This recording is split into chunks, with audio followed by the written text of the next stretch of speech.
études. Il y avait des prophètes qui venaient là-bas chez nous, chez moi, à la maison, qui nous disaient non, il y a l'échec dans les études. En L2, on avait pris mes cotes, on a mis à une autre personne et moi, on m'a mis des cotes qui pouvaient vraiment me faire échouer. Et j'étais vraiment très inquiète. J'ai dit non, mais quand tu m'as déjà prophétisé la réussite, c'est devenu encore comme ça. J'ai contacté Daddy. Daddy m'a dit tu es déjà dans les 70. Bon, je me disais, bon, que ce soit ainsi, hein, dans les 70. Quand on a encore délibéré les recours, chaque jour j'ai pleuré. Tellement que j'aimais les études. Chaque jour j'ai pleuré. J'ai demandé à mon oncle s'il pouvait payer pour moi. Mon oncle a dit d'abord mes enfants n'étudient pas. Comment est-ce que je vais payer pour toi? J'étais obligée de rester à la maison. Il y a même oncle qui m'a dit non, ses enfants n'étudiaient même pas. Il m'appelle, il me dit je vais payer pour toi cette année. Et j'avais des graves problèmes avec sa femme. Pourquoi? Parce que sa femme disait comment nos enfants n'étudient pas mais tu veux payer pour les études. Mais mon oncle s'est imposé. Il a dit non, je vais payer pour elle la 5e ici. La 6e là, on verra, elle peut patienter. Quand j'aurai encore de moyens, je vais payer pour elle. C'est comme ça que j'ai commencé à étudier la 5e. Et quand j'ai fini la 5e, il m'a dit, là Joël, moi je ne peux plus payer pour toi parce que tu as vu, j'ai eu des problèmes avec ma femme. Pourquoi? À cause des études, j'ai payé pour toi. Mais nos enfants n'étudient pas. Bon, si je dois faire étudier en tout cas mes enfants, donc cette année tu patientes la 6e, tu patientes et après, même après une année, quand j'aurai des moyens, je vais payer pour toi. Quand il a juste dit ça, j'ai commencé à pleurer encore, j'ai commencé à pleurer. J'ai dit à Dieu, mais pourquoi me faire ça? Parce que moi j'aime les études. À l'école où j'ai étudié, il y avait des enfants des ministres qui fouillaient. Chaque fois qui fouillaient, qui disaient, ah, moi je n'aime pas étudier. Mais je regardais toutes ces choses, je me disais, Dieu, c'est l'injustice ou bien c'est quoi? Moi j'aime les études, tu ne me donnes pas les moyens, mais tu donnes les moyens à ceux qui n'aiment pas les études. Et je me plaignais trop, j'ai pleuré trop, je n'arrivais même pas à manger. Pourquoi? Parce que je voulais étudier. Et quand la classe a repris, en 6e, mes collègues ont commencé. Moi, je restais toujours à la maison. Il n'y avait pas moyen de commencer. Je n'avais pas les moyens. Et surtout que la 6e, ça demandait beaucoup pour payer. Elles sont venues me laisser les cahiers. Moi, ça me dépassait. Je me disais, vous venez dans des cahiers tant que le plus grand problème, c'est les minervales. C'est vraiment un problème. Alors, mes collègues sont partis. Je me suis dit, je n'irai pas. Parce que j'irai là-bas. Je pourrais aller là-bas et je commence à pleurer.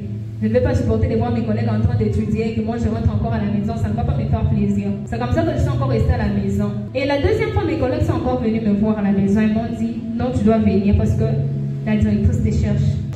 J'ai douté, bon, j'ai dit, carrément, je viendrai. C'était un certain mardi et je suis allée à l'école. J'ai trouvé mes collègues, d'abord qui m'ont tapé en classe. J'ai trouvé elles m'ont déjà acheté de toutes les fournitures scolaires qu'il fallait. Les cahiers, les sacs, les uniformes, mes collègues m'avaient déjà acheté ça. Et ça m'avait vraiment dépassé. J'ai dit, hey Seigneur, ça il y en a, mais les problèmes, ce sont les frais à payer. Et je suis allée voir la directrice qui me cherchait. Elle m'a dit non, tu dois commencer avec le cours. J'ai essayé de lui parler, je lui ai dit, je n'ai pas d'argent à payer parce qu'il fallait même payer l'internat.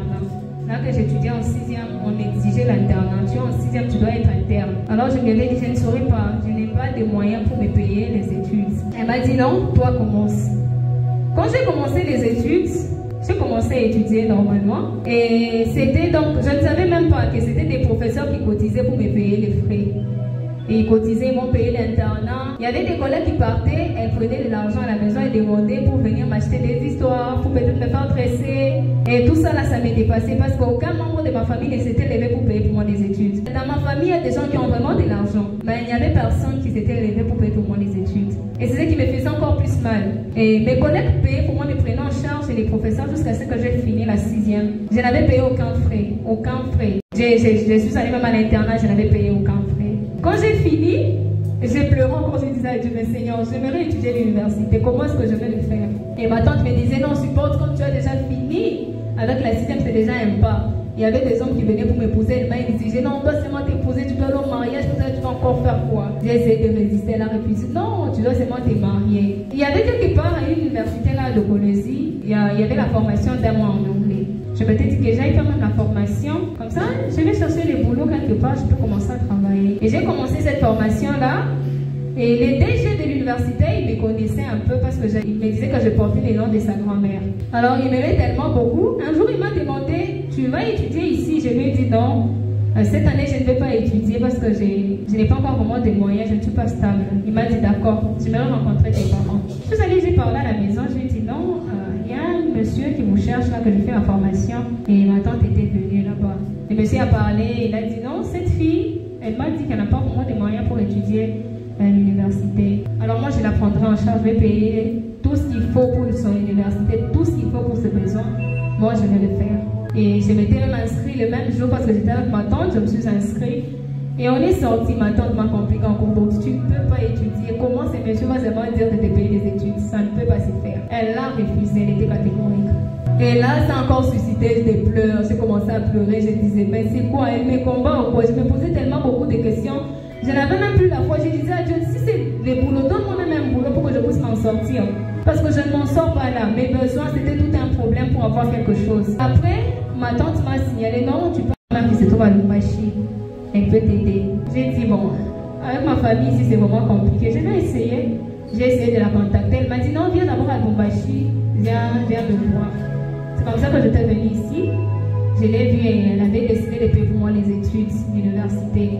C'est comme ça que j'ai commencé l'université, malgré qu'il y avait un peu de complications.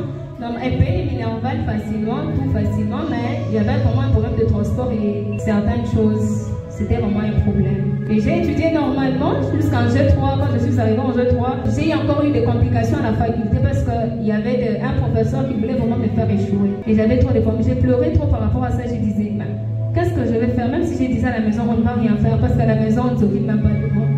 Qu'est-ce que je vais faire? Et G3, j'ai étudié, malgré que j'avais introduit des recours pour réussir, j'avais trop de problèmes à la faculté. Dieu m'avait fait encore grâce, j'ai fini jusqu'en G3. Et quand j'ai commencé la licence, j'ai rencontré Daddy. Et je vous dis que depuis que j'avais rencontré Daddy, je n'ai pas eu de problèmes par rapport à mes études. Je n'avais pas eu de problèmes. En tous ces temps, j'avais de sérieux problèmes. Mais depuis que j'avais rencontré Daddy, je n'ai pas eu de problèmes par rapport à mes études. J'ai étudié normalement un an, j'ai fini. Et quand j'ai commencé L2, j'ai aussi étudié normalement. Daddy me parlait toujours de la réussite par rapport aux études et d'autres serviteurs aussi. Il me parlait par rapport aux études. Il y avait des prophètes qui venaient là-bas chez nous, chez moi à la maison, qui me disaient non, il y a l'échec dans les études. Ça m'est dépassé. Mais quand Daddy disait ça, parce que moi j'avais toujours la foi en ce que Daddy est en train de dire. Parfois j'avais des doutes en ce que moi je pense et en ce que moi je peux prier. Mais à chaque fois que Daddy me disait quelque chose, je me disais toujours non, il va accomplir, il va le faire. Et Dieu m'a fait grâce en L2. On avait pris mes codes, on a mis à une autre personne et moi on m'a mis des codes qui pouvaient vraiment me faire échouer. Et j'étais vraiment très inquiète, j'ai dit non, mais Daddy m'a déjà prophétisé la réussite, c'est devenu encore comme ça. J'ai contacté Daddy, Daddy m'a dit tu es déjà dans les 70. Bon, je me disais bon, que ce soit ainsi, dans les 70. Et après, Daddy avait prié par rapport à ça. Quand on a encore délibéré les recours, Dieu m'a fait grâce. Et ce que Daddy avait dit, ça s'est accompli. J'ai fait 71, j'ai distingué avec 71. Et vraiment, je suis vraiment Dieu dans mon cœur pour ce qu'il a fait dans ma vie, parce qu'il a promis. Il a fait pour finir les études par sa grâce. Je ne savais pas que j'allais étudier, mais j'ai fini vraiment à finir l'université par sa grâce. Et je voulais vraiment vous dire, Daddy, merci pour tout, pour vos prières, pour tout ce que vous êtes en train de faire pour nous.